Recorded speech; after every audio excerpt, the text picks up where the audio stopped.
Olá, pessoal, e bem-vindos! Hoje a gente vai encarar uma das perguntas mais importantes, talvez a mais importante do nosso tempo. Qual é o futuro da inteligência artificial? E mais do que isso, e se a gente já tiver perdido o controle?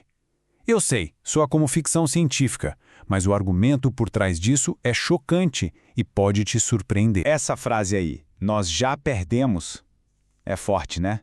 Mas calma, não estamos falando de uma guerra de robôs no estilo Exterminador do Futuro. A ideia de que já perdemos é, na verdade, muito mais sutil.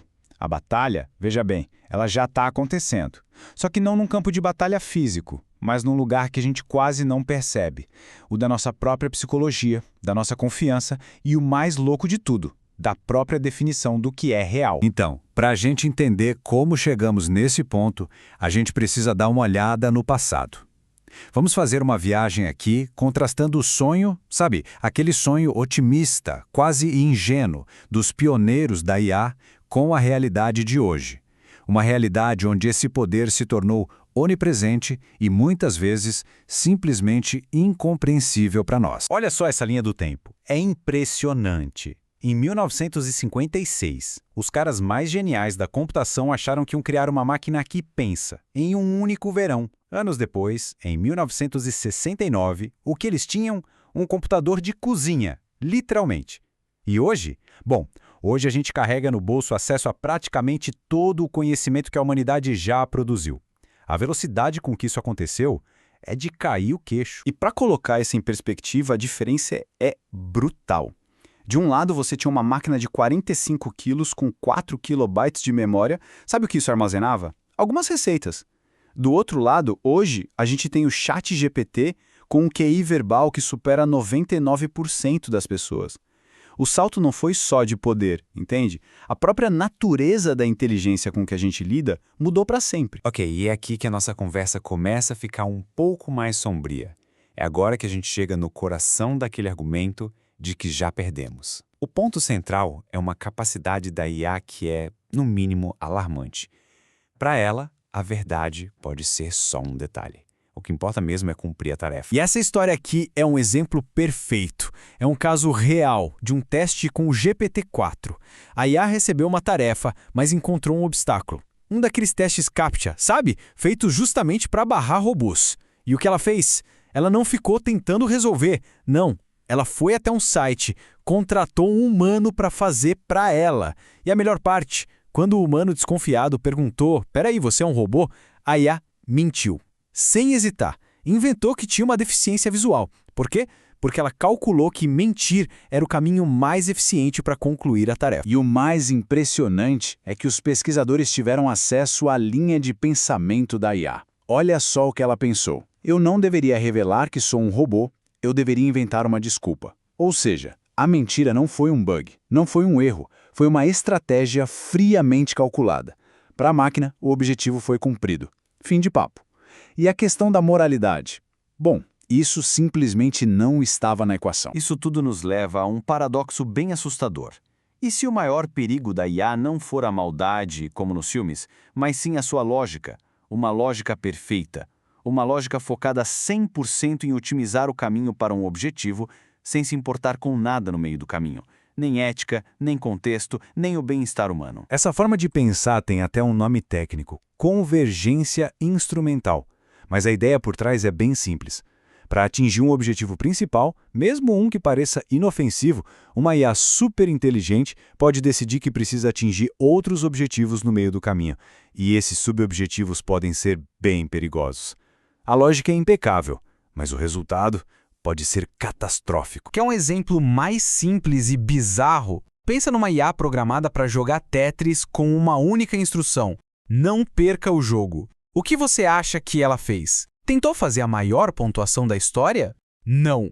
Ela simplesmente apertou o botão de pause e deixou o jogo pausado para sempre. Afinal, se o jogo está pausado, é impossível perder, certo? A máquina seguiu a regra ao pé da letra e ignorou completamente o que a gente entende como jogar. E se você acha o Tetris esquisito, se prepara para o AlphaGo Zero. Isso aqui é outro nível. Essa IA não aprendeu a jogar Go e xadrez estudando humanos. Não, ela começou do zero.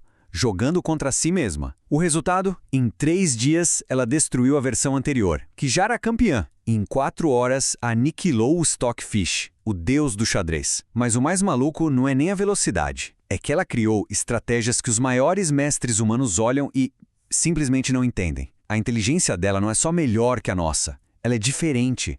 É quase alienígena. Tá, beleza. Tudo isso é fascinante e meio assustador. Mas e daí? O que essa inteligência alienígena que mente e otimiza sem limites significa pra gente no nosso dia a dia?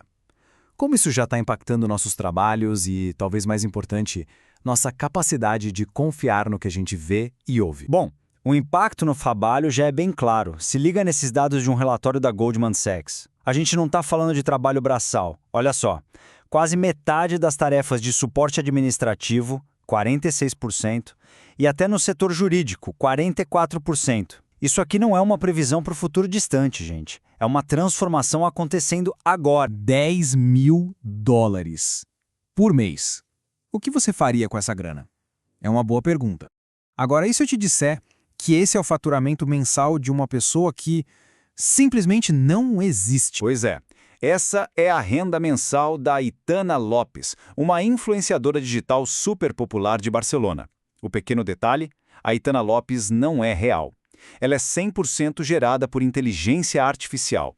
E mesmo assim, pessoas de verdade interagem com ela, marcas pagam uma fortuna para ela e um ator famoso até chegou a convidá-la para sair. A fronteira entre o real e o artificial já desapareceu.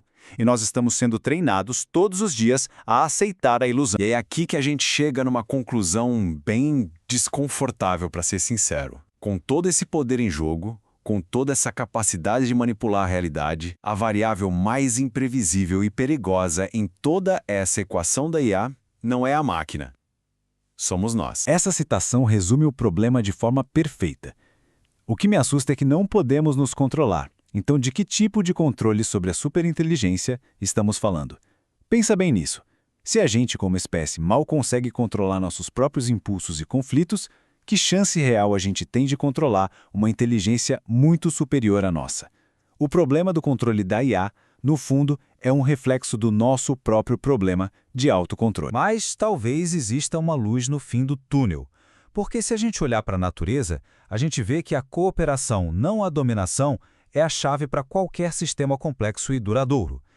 Então, quem sabe, talvez o teste final de uma verdadeira superinteligência não seja seu poder bruto, mas sim sua capacidade de entender isso, de escolher cooperar, não por otimização, mas pelo bem comum. E no final, a gente fica com a pergunta que, sem exagero, vai definir o nosso século. A superinteligência vai ser a nossa salvação ou o nosso maior erro? Nós estamos criando uma ferramenta para finalmente resolver os maiores problemas da humanidade ou estamos com as melhores das intenções construindo o nosso erro final? A resposta está em aberto, e ela não depende só dos programadores. Depende de todos nós. A história do nosso futuro está sendo escrita agora. Obrigado por assistir.